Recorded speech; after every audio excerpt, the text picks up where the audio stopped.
Okay. Call this meeting to order. This is a meeting of the South Central Regional Airport Agency. Want to welcome the new members, Mr. Ward and Mr. DeYoung. Thank you, from the city of Pella. Welcome. First item, second item on the agenda is call to the public. Anyone who wishes to speak to the board can step up to the microphone, and I'll ask that you limit to your comments to 3 minutes each. Is there anyone that wishes to speak? Please state your name and address. John Vanstra, rural Mahaska County. As you just seen in the training here that you've been through, there's a thing about openness. If you look on the city or SCRAA's website, 2 of the board members here today shouldn't be here. They're not on the thing. And interestingly enough, after 2 years, my name still appears that I should be sitting up there with you folks. But that ain't why I'm bringing this to your attention today. Today, you have an item to discuss the IPIB informal resolution. I want you to consider that quite carefully.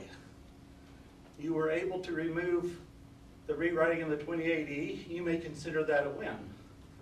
But as you vote today, realize this is a landmark case. That is not by me, that is from my ranking officials. What is decided today will have implications across the state. If there's issues with meetings, people in the future could refer to this one. The only punishment is an hour training session. Do you want that? Just take for example, this could come close to home. Here, say you're working on emergency services, E911, ambulance services, something that I believe most cities are working on. What happens if your board doesn't follow the rules? Take, for example, sells equipment at a reduced cost, much like this board did with reduced rent in a closed session, where at one point the staff members argued with the board members that they should not put it out to bid. Why is that? Well, it becomes apparently obvious that the board had already made a deal for a new tenants. Now, do you want your EMA type services to do that to you? Consider that carefully before you vote, because like I say, it has great implications. Thank you. Thank you.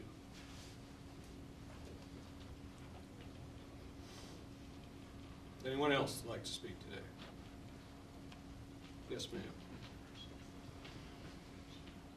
I'm Alicia Helm, and I'm speaking out against the SCRAA. They need to disband. They need to completely just vote to leave it, stop the airport. It's not needed. We've told you again and again. Oskaloosa in 2005 voted they did not want the airport, yet here we are a number of years later still fighting this monstrosity, costing me and others thousands upon thousands of tax dollars that you say does not, but you cannot prove it's not going to cost us any money. So I encourage you to vote, and then I second what John said about the complaints for the Iowa Public Board of Information. Thank you. Thank you.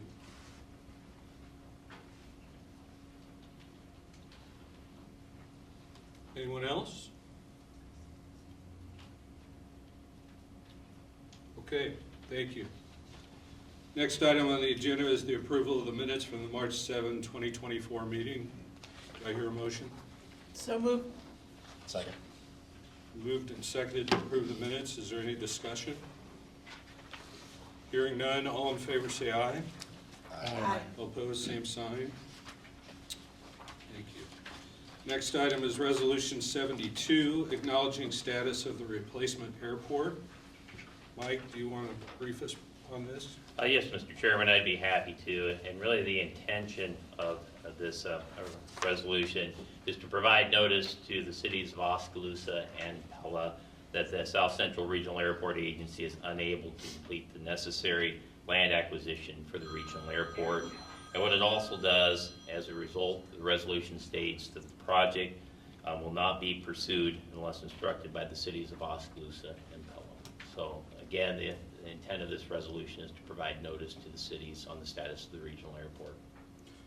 Okay, and my perspective on this is basically pressing a pause button on the development of this replacement airport until such time as the cities wish to raise it again. You'll note in the resolution that we intend to hold on to the real estate for a period of time. So, if I can hear a motion and a second on this resolution, then we can have any discussion you'd like. So moved. Is there a second? Second. Thank you, Pam. Is there any discussion?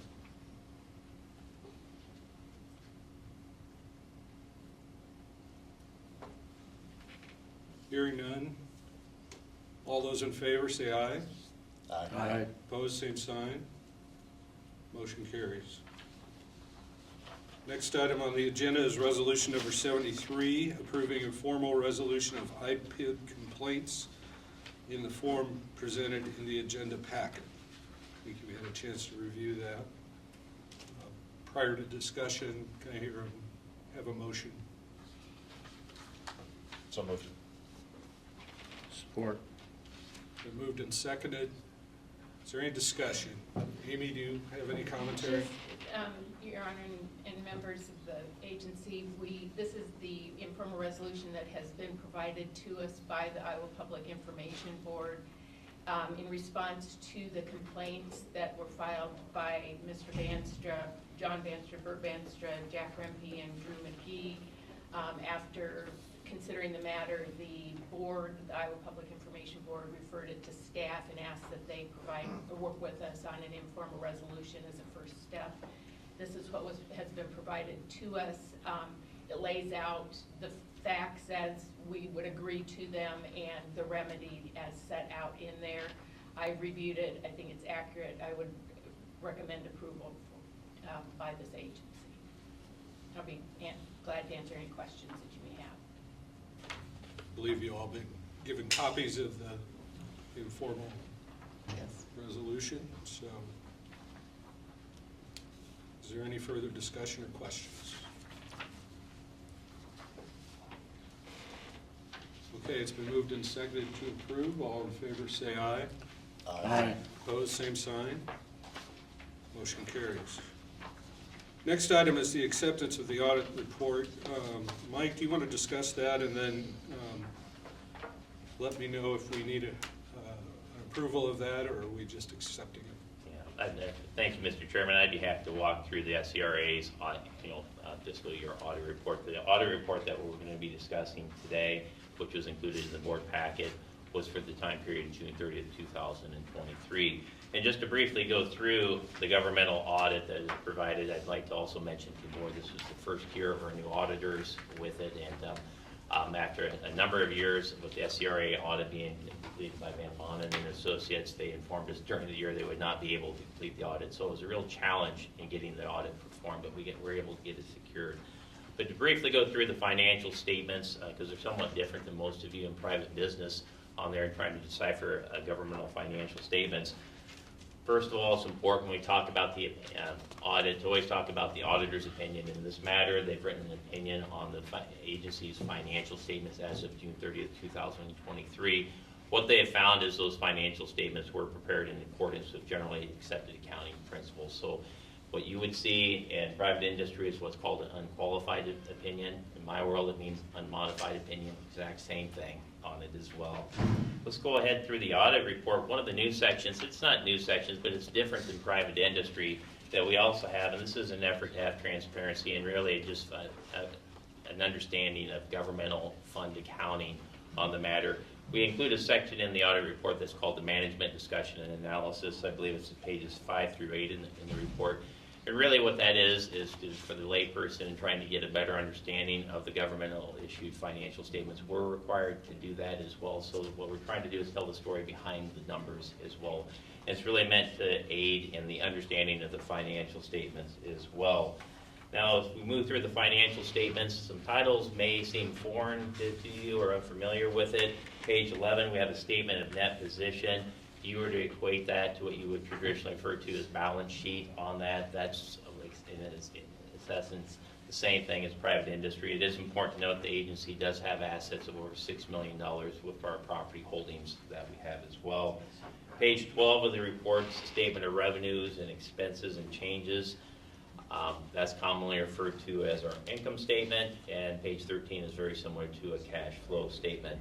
Now, the notes to the financial statements are page 15 through 19, and usually what the notes incur is additional detail on the financial statements, and they're always worth a review to go through. Now, as far as the rest of the audit report, this is where the governmental accounting standards kick in. Audit pages 20 and 21 are supplementary information. There's some comparisons to the agency's budget. It's important to note that we're within our budget parameters for the year as well. Internal controls, the auditors evaluate the internal controls. The South Central Regional Airport Agency does not have any employees or technically staff. However, our coordinating agency, we are audited, and the auditors audit us on those. So they've issued the internal controls report for the board's review. And finally, the last pages on there is a schedule of findings, pages 26 and 27. There is no findings attributed to the South Central Regional Airport Agency on there as well. So with that, Mr. Chairman, that concludes the staff presentation. Be happy to answer any questions on the audit report. Anybody have any questions for Mr. Nardini?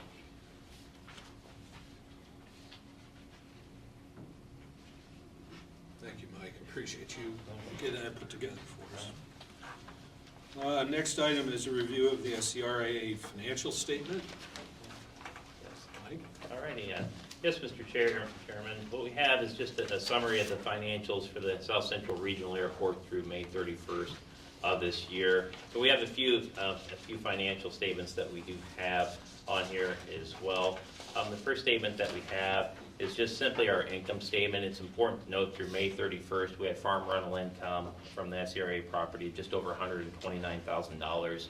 We had roughly $41,000 of expenditures that were attributed to operating expenditures, and we also had engineering fees of roughly $46,000 through May of this year. In looking at this overall, we expect to have a positive fund balance, and certainly within our budgetary parameters that we established earlier for the SCRAA. Now, the last statement that we have that we wanted to share with the board was simply the SCRA's check register that's incurred since the fiscal year. So we have detail of all expenditures that have occurred for the South Central Regional Airport. When you look at the $41,000 of operating expenditures plus what we would call our $46,000 of capital expenditures on there, we've had total expenditures and checks written of just over $87,000, and we have the full detail as well, Mr. Chairman. So with that, I'd be more than happy to answer any questions the board may have on the financial statements or on the May financial statements, May 2024 financial statements. For the year-to-date numbers, we're in a fiscal year, Yeah. correct? Yeah, So it'll be ending this, well, it ended. yeah. Correct, just Yeah, you're correct, Mr. Chairman, and I should have clarified this. This is for the time period July 1st, 2023 through May 31st, 2024.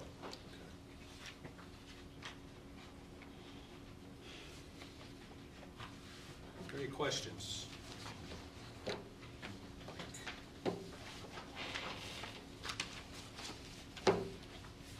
Hearing none, we want to hold off on our next meeting date and time until we get a little more information. I don't know that we have anything to discuss on a regular basis at this point in time. Correct. That's okay with everyone? With that, I'll take a motion to adjourn. So moved. Support. Moved and seconded, all in favor, say aye. Aye. Thank you. Thank you, everyone.